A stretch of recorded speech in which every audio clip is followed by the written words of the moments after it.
Welcome to this next installment of Living Legends. Today, I am excited to be here with none other than Deacon James Davis, who has an absolutely amazing story. And so I think it's great. Let's start it this way. Deke, first, before we get to what led you to San Jose, how long have you been connected with Emmanuel? About 57 years. 57 years, so almost since the beginning. Yes. Wow. And what brought you to San Jose in the first place? Well, it goes back to the days when I was in the Air Force, and I was the airman in charge of discharge, retirement, and reenlistments. And I got to talk to a lot of the first-time enlisters that were being discharged, and talking to them, most of them were headed to what we all know now as the San Joaquin Valley, because the rumor was that there were plenty of jobs in the Silicon Valley. And so my roommate was from San Jose, and he told me about certain jobs that were available in the different corporations that were moving into the valley, and so I became interested in pursuing that. And Erlene and I were engaged to be married in August, and so I told her about it, and glory be to God that she worked in Yakima. She was living in Yakima, Washington at the time, and she worked at a women's store called Hartfield's, and she knew that Hartfield's had a store located here in San Jose on First Street. So she talked to the regional manager, and they transferred her job. They told her if she moved to San Jose, they would transfer her job to San Jose. So Erlene had a job, and I did not. So when I had about 3 months left, I took a week's leave and came to San Jose and looked and found a job at American Savings, and they knew that I had, about 3 more months to go into service, so they held the job open until I was discharged. And the day we got married, we moved to San Jose. Wow, same day? Same day, yeah.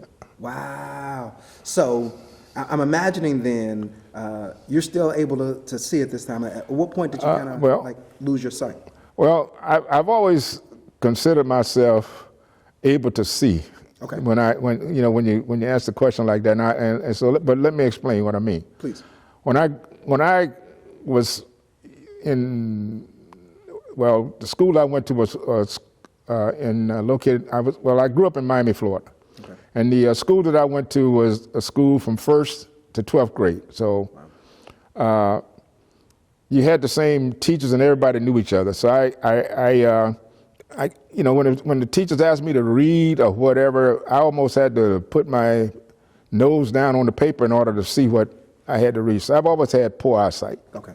I knew that, but everybody else didn't know it. Now, and so after my mother died, I was in 7th grade, I believe, at the time. The next year I was in 7th grade, and my homeroom teacher, she noticed that, and she arranged that I go to the Miami Eye Clinic to have my eyes checked. Okay. So my older sister and I, went to the Miami Eye Clinic. I had my eyes examined, and my vision was sort of like 2200. And but then they, fitted me with eyeglasses, and then it got to 2040. Okay. So as long as I had my eyeglasses on, I had 2040. If I took them off, I was 2200, and I don't know how many people that's going to listen to this interview ever had sight worse than 2020, but that's how it all started. I realized that I had a sight problem, okay. And I just took one day at a time. I mean, I just tried to keep my glasses on. Okay.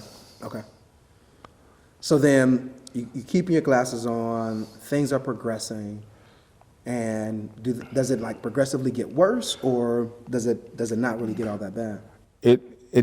Well, I don't think it got worse, and I don't think it got bad. I think what I had to learn how to improvise and come up with ways to do things. As an example, when I got into high school, 10th grade, I'll just put it that way. When I was junior, I went out for the football team, and I couldn't see the ball. I mean, I played. I went out for running back, and so in pass drills, when the quarterback would throw me the ball, I never saw the ball until the ball maybe got about 5 feet from me.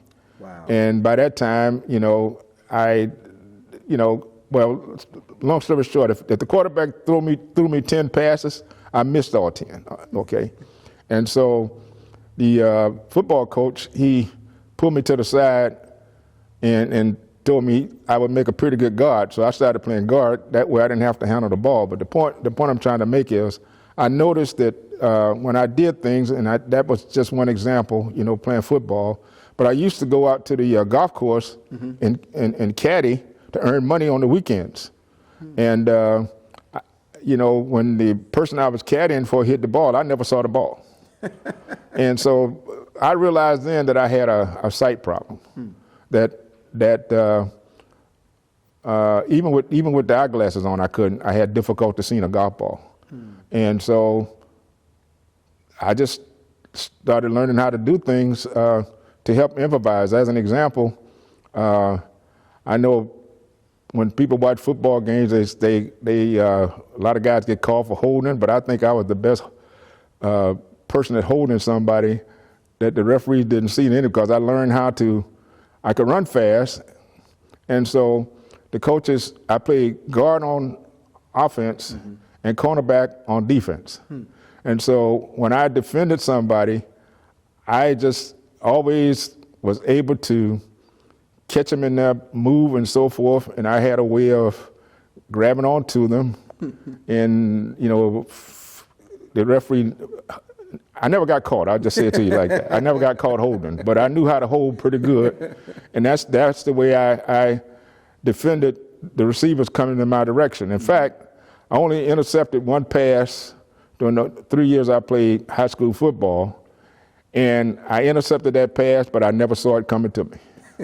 So I'll just explain it to you like that. And if I had the safety on my team at that time, I think his name was Freddie Smart. If Freddie was here, he'd tell you, because when the ball hit my shoulder pad, I reacted and grabbed it, and excuse the expression, but all he said was, "Run, fool, run, fool." So I took off 2 steps and I got tackled. Okay. But and for me, it is stories like this, that I think are far more amazing than you think. Your ability to adapt to the challenges that you have, I think, are amazing. So, from football to, getting into the service, I imagine, and I can't even imagine how you get into the service with such poor eyesight. Well, the story continues because fortunately I received an athletic scholarship from Florida A&M University to play football. Okay. And so when I graduated from high school, I reported in with all the football players on August 1st. I'll never forget that day, 1959. And of course, we had to take a physical. And again, I had that 2200 eyesight problem, but that did not disqualify me from playing football. Okay. Unfortunately, on my sophomore year, I was doing pretty good, and on the depth chart, I was on the as a running back, I was on the 15th. I was number 5, I should say it like that. Okay. Now, notice I said in high school I played guard, but when I got to A&M, I was always known to be a fast runner, and I could outrun all the backs except 3 or 4 guys. Okay. And so the freshman coach, and our nickname was the Rattlers. So those of us that were redshirted, we were called the Pit. And I was in the pit, and I played guard when I first got there. Okay. But since I could outrun all of the backs in the pit, the freshman coach pulled me to the side and said, I'm going to teach you how to catch. I'm going to teach you how to do things backs do, because you don't have any business playing guard with the speed you have. So on my sophomore year, I was doing well, and we were scrimmaging against the varsity. And I went to tackle the running back that on that particular play that I got my neck broke. Really? And I had to wear a neck brace. At that time, medicine was not as far as it is now. When players get hurt, they can take care of them right there on the field. Mm-hmm. And so I had to wear a neck brace for about 3 months. And so when November came around, the doctor released me and told me I was okay. And so I thought that was good. And so it was about 3 o'clock that evening when he told me that. So I said, okay, practice starts at 3:30. So I went straight to the locker room and started putting on my gear to go to football practice. But the head trainer saw me and he asked me what was I doing, and I told him I was getting ready for practice. So he didn't say anything, just turned and walked away, and went and told the coach, Jake Gaither, that I was in the locker room putting my gear on, and because they didn't know I had been released from the doctor at the time, because the doctor hadn't, I guess I didn't give the doctor a chance to call him. Anyway, he came out and told me, son, I'm sorry. The doctor told us that before you got released, he had told us a week ago that he didn't think it would be a good idea for you to continue playing football. So that ended my football career.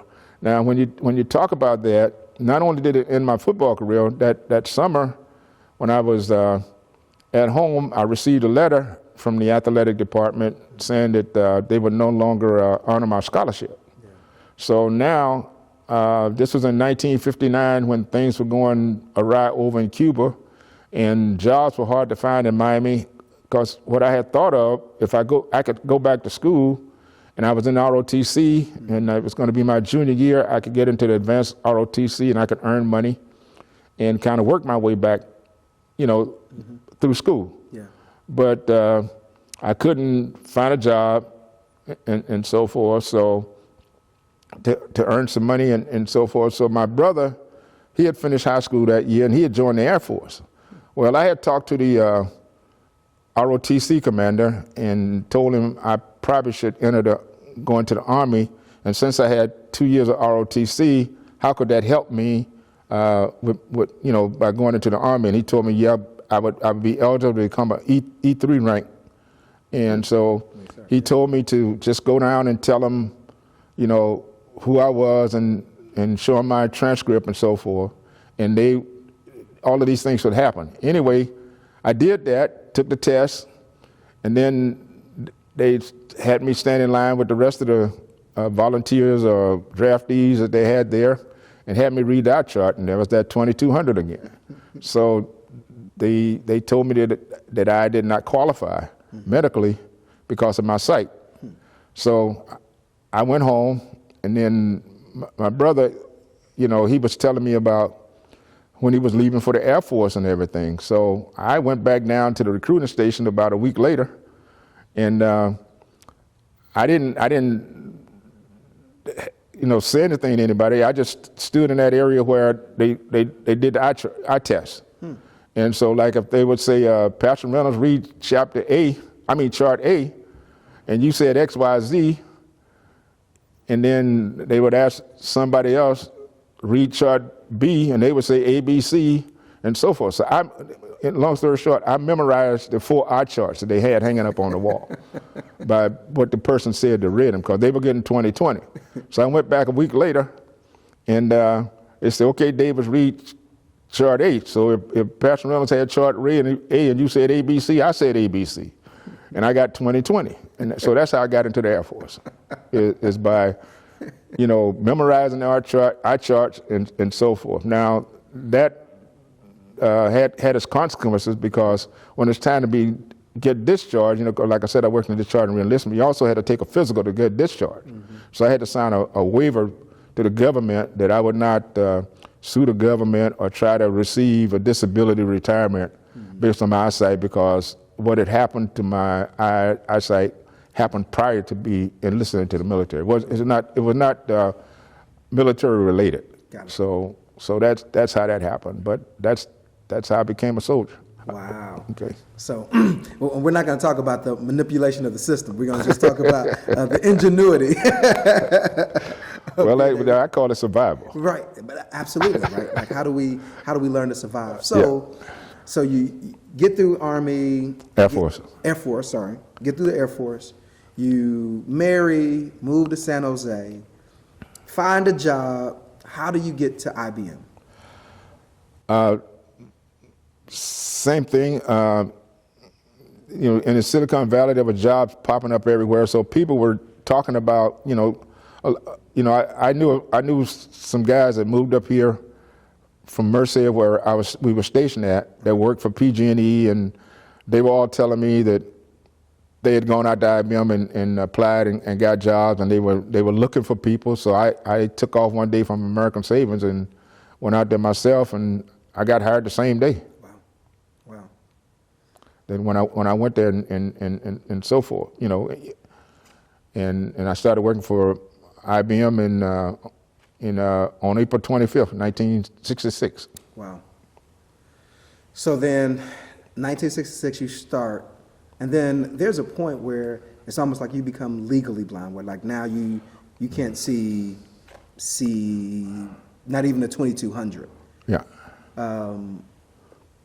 How did you go through that process? What is Well, one day I was sitting at my desk, and I'm gonna say it's probably around 10 o'clock in the morning. I was just sitting there doing my reports and stuff, and I had to scratch my, I had an itch over here, and I did this, and I noticed I couldn't see out of my left eye. And I said, something's wrong, So Erlene worked at IBM at the time as well. So I called her up and said, hey, look, I need to go see an optometrist, because I didn't have an ophthalmologist at the time, Okay. And I believe his name was Dr. Lewis, and he was on First Street. And so I went to see him, and he examined my eyes, and he said, your eyes have gotten worse since I examined you the last time, and I think you have a serious problem. He said, I don't know what it is. So he sent me to an ophthalmologist named Dr. Rayfield, Okay. who was located down on Santa Clara Street, across the street from the San Jose Hospital. So he examined me, and naturally he confirmed what Dr. Lewis had said, but only in more depth. And he said, you have a serious problem, and I'd like for you to go to Stanford with me, because each month they had a conference with doctors, ophthalmologists from all over the world to come out and review certain cases, unique cases and so forth. And he considered me to be one of those unique cases. So I went up to Stanford. Erlene drove me up to Stanford, and they examined me and everything. And make a long story short, after about 3 or 4 of those visits, they concluded that within 5 years I would be blind. And this was in 1968. They classified my illness as RP. Now, I think you pronounce that retinitis pigmentosis, but I say RP to just, and what that meant was I had a detached retina that was infected, and it had been like that for so long, it just was unhealable. So they just told me I would eventually, and my eye used to bleed all the time. And, so they explained some of the things to me, and they told me and this was in 1968 when this happened, and sure enough, in 1973, I was totally blind. Now, I didn't tell anybody at IBM, nor did I tell anybody at Emmanuel. But some people Can I just tell this little story? Please. I still took it as a challenge that I could still do things because the manager that I worked for at the time, he wanted to have me take a disability retirement, and I didn't want a disability retirement because we had a 1-year-old son, and and we were just beginning to become a family, so to speak. And I just said, hey, I need a job. I got to work. So I just prayed and just followed what I believe the Lord was directing me to do. Okay, so when they had a softball league, and so they needed umpires for the softball league. So I said, I can do that. But then I said, wait a minute, how can you umpire when you can't see? I said, so I went and talked to the recreation manager, that was forming the softball leagues and everything, and he told me, said, no, it's a slow pitch softball, it's not fast pitch, and we have one umpire, and he calls the game. The games last 55 minutes and so forth. So I figured out a way that I could umpire, and here's what I did. I would stand behind the plate, behind the catcher. The pitcher would pitch the ball, and to me, everything was a strike. So I didn't care where the ball was, where it went. And I would call it a strike. And so because it was slow pitch, so I felt that everything was a strike. That was my rule. Okay. And well, anyway, if the batter hit the ball to the shortstop, okay. I mean, he hit the ball. I don't know where it went because I never saw the ball. But I would always beat the batter to first base because I can run fast. And I would be at first base waiting for the batter to get to first base so I could call him safe or out. Now, how do I know the batter was safe or out? Well, I had a rule. If I heard the foot hit the bag before the ball hit the glove, he was safe. If I heard the ball hit the glove before the foot hit the bag, he was out. And if it was a tie, I would stand there, and if the batter turned around and went back to the dugout, I knew he was out, so I'd call him out. If he stayed on the base and stood there, I called him safe. Now whether that was right or wrong, I don't know. I just knew that was just the rule that I used, and the way I got around that was if the batter started arguing that he was safe, I would tell him, you got 10 seconds to go to the dugout or you're out of the game. And so I use that. And so that's how I umpire softball games. The other thing is that I played flag football. They had a flag football league, and I joined the flag football team, and I was the best defensive player on the flag football team. I had more flags grabbed than anybody. And so I just did some things that I don't know how I did them other than doing them. And so I was telling a couple of people my story, and so my buddy Larry Childress, he always says I fabricate a lot of stuff. So just embellish. Yeah, so I had some firsthand witnesses that verified my story. Wow. Said no, he's telling the truth.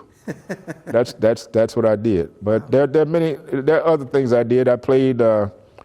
They used to have a Christmas party for all the IBM children every year, and I played Santa Claus because the black employees were complaining they didn't have a black Santa Claus, and they needed somebody to be a black Santa Claus. So there was a group of people. They didn't know I couldn't see. They just knew I was I weighed about 250, 275 at the time. So I guess I was big enough to be Santa Claus. Right. So I played Santa Claus. So I did a lot of things that I considered to be something that, when somebody said you can't do it, I did it. So there's other stories, Absolutely. but those stand out, And And the thing, I get so inspired by listening to them because I think there are so many people who, when faced with a variety of different challenges, right, like either they stop or they don't move forward. But for you, it seems like every time, challenge after challenge, neck broken or difficulty in seeing, all of a sudden losing sight completely, you keep moving forward. What did you draw on? What helped you to be able to navigate kind of all of these variety of challenges? Well, I got one word. Okay. And it's a name. And it's Earlene. Her name is Earlene. That's, Yeah. Yeah. that's my story.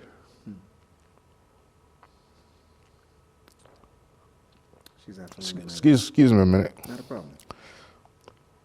When I think about all the things I've said to you already, I never knew why I could do certain things or whatever, So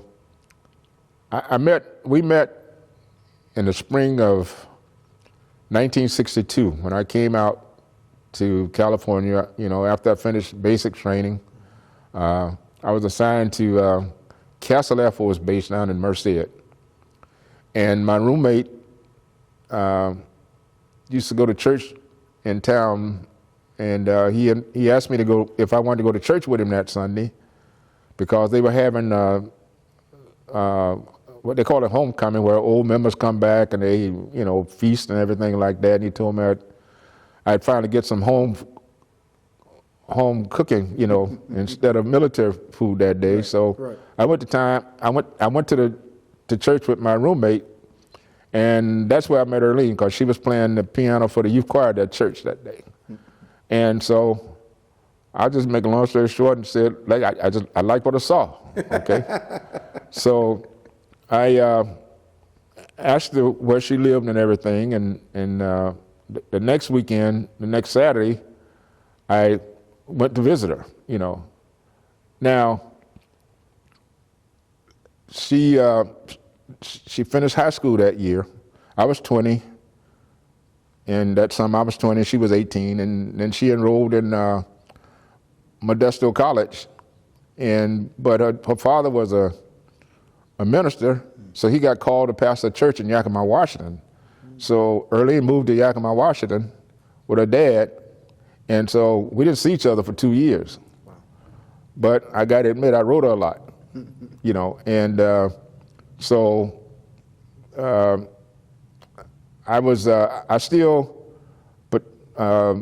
when I'd hear about an all-comers track meet in Fresno, Modesto, or San Jose, wherever they were, I still ran, a lot and everything. And so I used to go running all-comer track meets and so forth. And so the Air Force came out with a bulletin that, the Strategic Air Command, that's the command I was under in the Air Force, came out with a bulletin that they were forming a track team to represent the Strategic Air Command in the Air Force track meet to be held in Wichita Falls in 1964. And so I was going to try out for the team, and so I just decided, hey, I got one more year in the service, so I wanted to propose Earlene. So before I go to Wichita Falls, I'm going to go to Yakima, Washington, and propose, and then come back and go to the track meet and everything. So that's what I did. I went to Yakima, I proposed, and she said yes, and we got married. But the reason I'm telling this story is I think that's where I began to see why I was in the Air Force and why my life took that turn. Because one thing I didn't say, remember I told you I got the letter telling me my scholarship was not going to be renewed?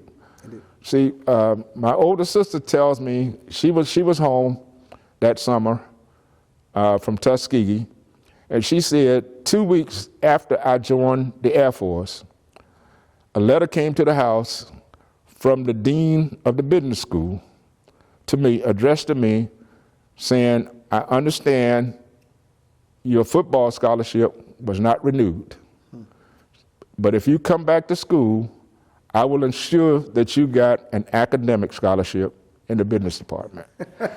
And I said, oh no.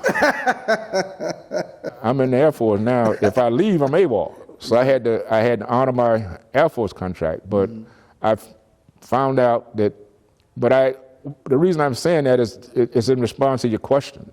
So God had a plan for me. Yeah. And had I gone back to school, I never would have gone to the Air Force. I never would have met Erlene. So that's why I say that I believe that this was all God's plan, that we were meant to be with each other, and the life that I planned for myself, God had a better plan. And my older sister, in fact, I told her about this interview this past Sunday. Okay. And so I know you, when you have things like this, you do fact checks. So I did some fact checks with my older sister before I made this interview to verify about the Dr. Mobley letter and the other things. And then she told me one thing that my mother said about me and my two brothers and so forth. So it was all, my destiny was in God's hands. Yeah. And that's what I believe, that I'm here and we're here because of what God had determined for my life. Absolutely. Absolutely. I mean, that preempts, I was going to ask the question, but I think it came in right there. So just a couple of other thoughts as we kind of wrap up is, what are some of the challenges that you still face that people who may not be blind or whatever may never even think about? Well, the challenge I face, and it's not a criticism of everybody else. It's just that when you have a disability, I think, and people learn of your disability, I think they have reservations about asking you to do things or accepting what you have to say. I have to give you some of my IBM experiences to do that, because I was always asking my IT person, because he went to that conference in Las Vegas that they had every year where all the companies introduced their new products and everything, looking for equipment, devices, or whatever that could help me. And I think in 1981, there was a company called Freedom Scientific located in Boca Raton, Florida. They came out with what's called a screen reader. And he came back and shared that with my manager and myself, and my manager ordered me one so I could, use it and so forth. And that's where I was able to do a lot of things that I couldn't do without it. In other words, everybody had email, but I couldn't use email until then because I didn't have the kind of equipment or device or visual aids or whatever. But when I got that piece of equipment, I was able to do more things, and then I learned how to do other things. As an example, when I was a senior financial analyst, I had to do budgets and accounting reports and so forth, and so I would do my own. Yeah. And people didn't know how I was doing it because, like I said, I think 90% of the people I worked with did not know I was blind. But one day I was asked to, one of the managers that I supported wanted to go fishing, deep sea fishing with some buddies, and they had already made some plans and everything. And he was scheduled to go to a business unit review, and with his manager. And so he called his manager up and told him, hey, I feel comfortable with Davis. He's shown me my budgets and measurements and so forth, and I'm going fishing. I would like for him to do my financial presentation during the review that's scheduled for next week. Okay. And I got excited because nobody you know, none of us, when I say us, I'm talking about financial analysts, had that privilege before. Wow. Because the managers always had to do it. Right. And so I went back and told the accounting manager because I was excited, and he didn't say anything to me. And so the manager that I supported came to me about an hour later and told me, my manager came and told me, and he said, I'm sorry, you can't do that presentation. Wow. At the BUR next week. And I said, why? He said, well, you don't have a high enough level. So I went back and told the manager that I supported that, you know, I can't do the presentation on his behalf. Mm-hmm. And he threw a fit. And he went and got with the controller and told her, said, this is my organization. If I think Davis can do it, he should do it. And he will do it. And so that's when I decided I'm not going to work anymore in finance because he didn't support me, and I felt hurt over that. And so I started doing things, but there was a manager also in that BUR meeting when I had to do the presentation. And after I finished doing the presentation, you don't have to stay for the whole meeting. You just do the and leave. So I grabbed my charts and headed out the door. Mm-hmm. And this guy came running up behind me, telling me, hey, you forgot your cane, because I left my cane laying on the table. And another guy was with him. And so I told him thanks. And so the other guy that was with him asked me, he said, how come you carrying that cane? I said, well, I'm blind. Don't you see the red tip on it? And I can't tell you what he said in response on this video, But you can imagine what he said. And I said, no. I said, and so he didn't believe it. But over time, people began to listen to what I had to say because they knew that I had done the research, however I got it done, mm-hmm. and so forth. But I just took it. It was always a challenge for me to always stay ahead of what I needed to know so that when the time came to share it with management and others, I'd be able to do it. And I just took it as a challenge, and I just always tried to be ready to do it. So from umpiring baseball, softball games, yeah. And literally if they would have yelled out, the umpire's blind, they would have been telling the truth, right? But I told them they were telling the truth. When they say, ump, you blind, I say, you're right. I mean, I didn't deny it, but they still couldn't prove it. Right. So umpiring, playing softball, we have you doing financial presentations, and you would think, mm-hmm. this high level, but your intelligence, your ability, God's grace, right? Yeah. You still do it. At some point, you become like isn't it the treasurer for like the denomination at some point? Yeah, after I retired, I kind of wanted something to do, so I talked to the director of missions and asked him if he had anything that I could do to help the association out, and he said they needed a treasurer. So he recommended me for the job, and so I was the treasurer for the. At the time, it was called I think it was called Central Coast Baptist Association. Mm-hmm. So I was the treasurer for 3 years for the association, and then that led to a state position where I was on a committee called Committee of Committees and Planning. So that's how I got involved in that, but. I just, had 4 reasons to let those things go, and the reasons are Madison, McKenna, Noah, and Ava. Those are my grandchildren. So they came along, and so I wanted to spend more time with them. Yeah. And still, you DITW teacher, making sure lesson plans and all. Mm. Like I'll never forget, my mother came, and she walks into your class. She tells the story to this day. Is that right? She tells the story to this day. She says she walks into your class. You're up teaching. She walks into your class and she sits down. She believes quietly and everything.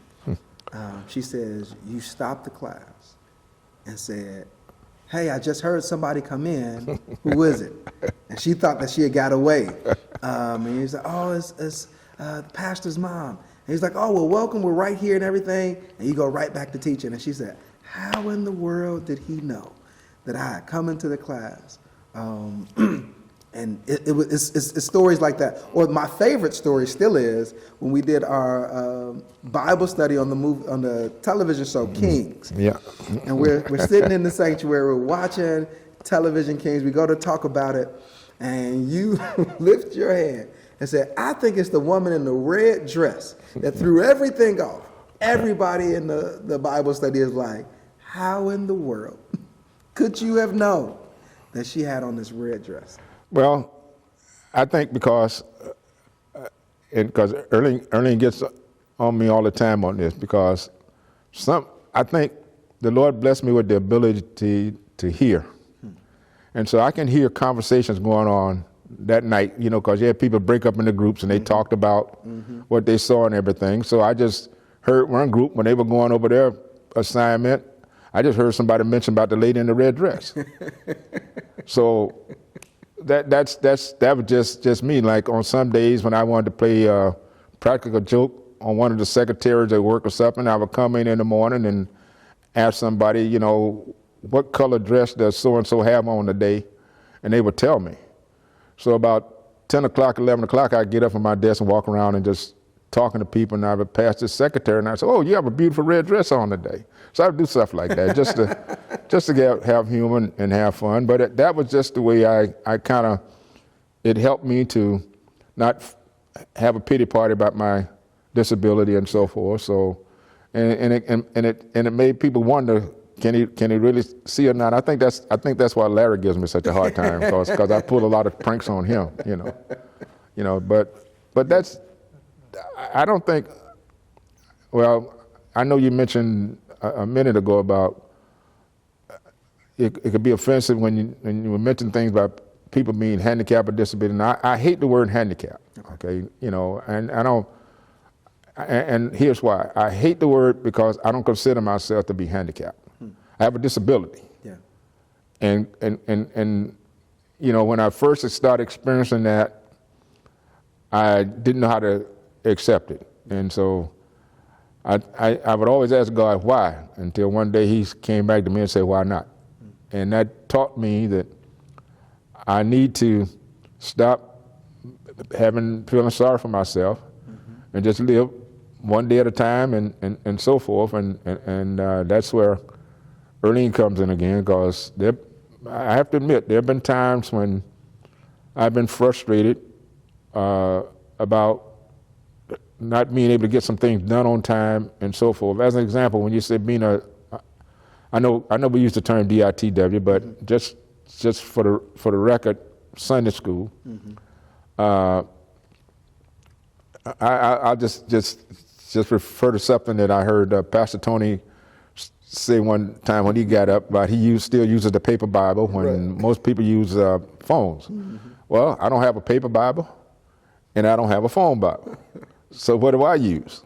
I have to listen what people say and remember what people say. And that's the way I operate. Yeah. And so I learned the best way to study the Bible is not just read a scripture and start talking about it.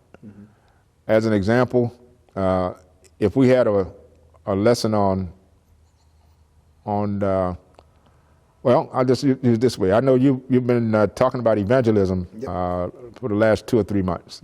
So what's the best area to talk about evangelism? I'm thinking myself now. I don't know what you have planned for that period of time and so forth, but here's what I did. I go to Paul's writings because that's what he was the missionary for the Gentiles. That's evangelism. So what did Paul do? So this past Saturday, this Sunday, the lesson is on Ephesians chapter 6, putting on the armor of God. But I said this is good timing because Ephesians is a book about evangelism. And so I'd say, well, I don't know what he's got in mind, but if I had to do a presentation on evangelism, it'll come from the book of Ephesians. Yeah. And associated with other, and related other writings that Paul made and so forth. So that's what I do I have, I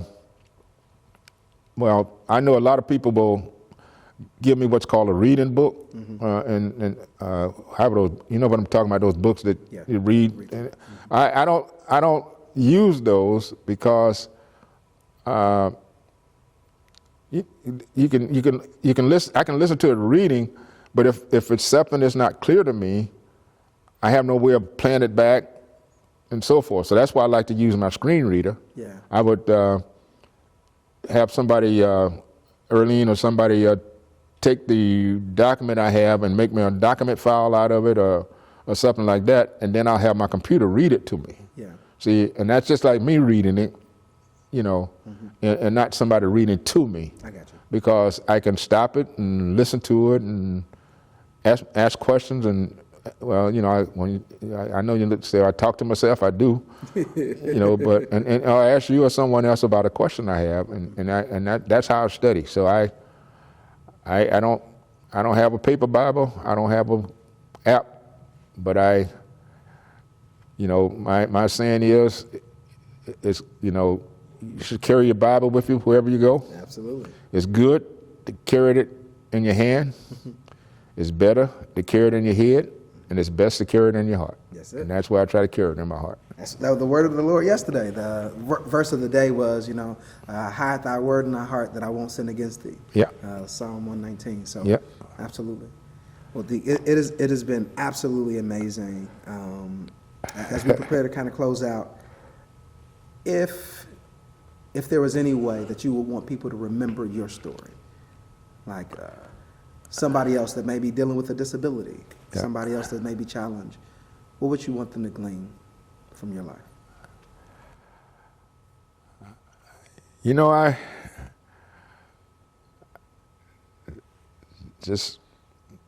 I think I would just say, love the Lord, love your family,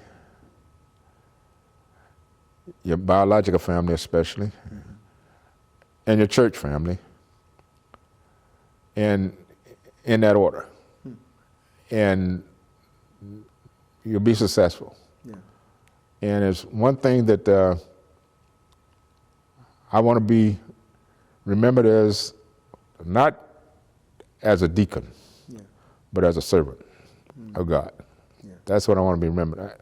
Because now I know some of the deacons might take offense to my saying anybody can be a deacon, but everybody can't be a servant. Yeah.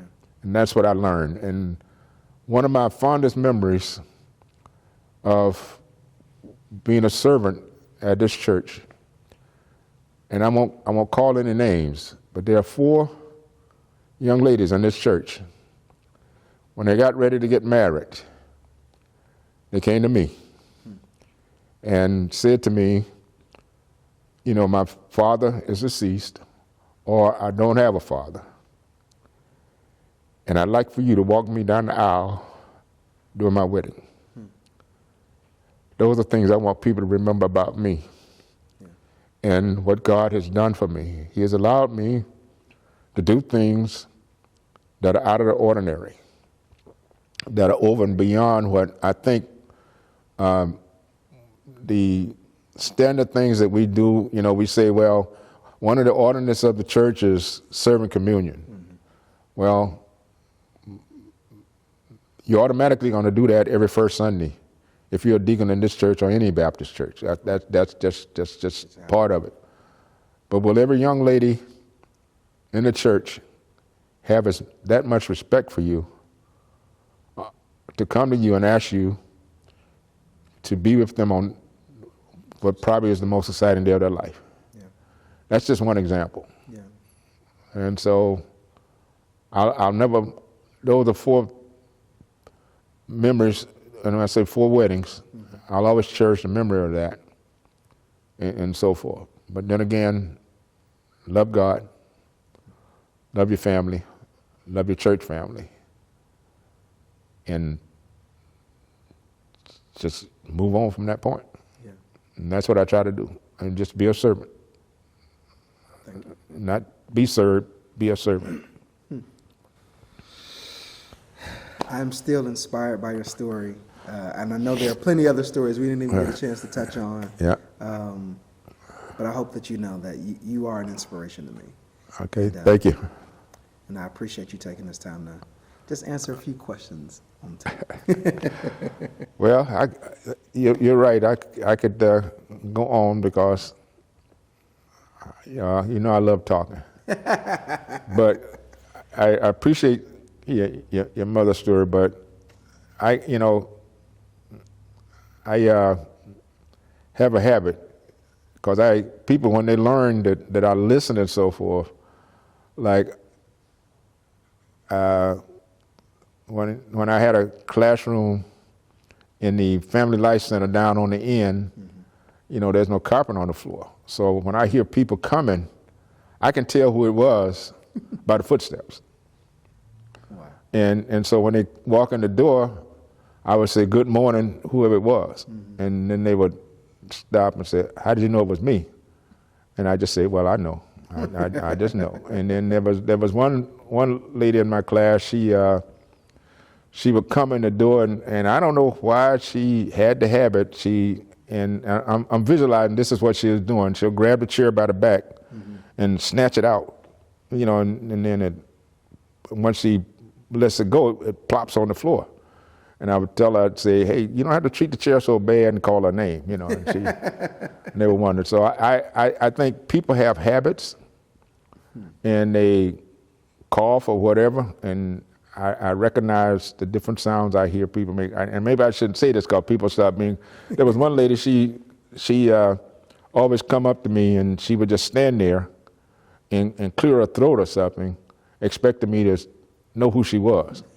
But once I found out who she was, I didn't let her know until I started calling her name, because I would ask somebody after they would leave, "Who was that?" And then she would tell me. And from that point on, she couldn't fool me anymore. But so I just think the good Lord taught me how to listen. Yeah. Taught me how to listen. Yeah. Well, thank you for stepping in, being part of this episode of Living Legends. I pray that you were inspired by such an amazing story by Deacon James Davis, servant James Davis, and that you can recognize that there's something to it when you learn how to listen. Amen. Thank you, Deacon. I'm reaching out for you. Huh? Reaching out for you. Oh, okay. All right. Okay.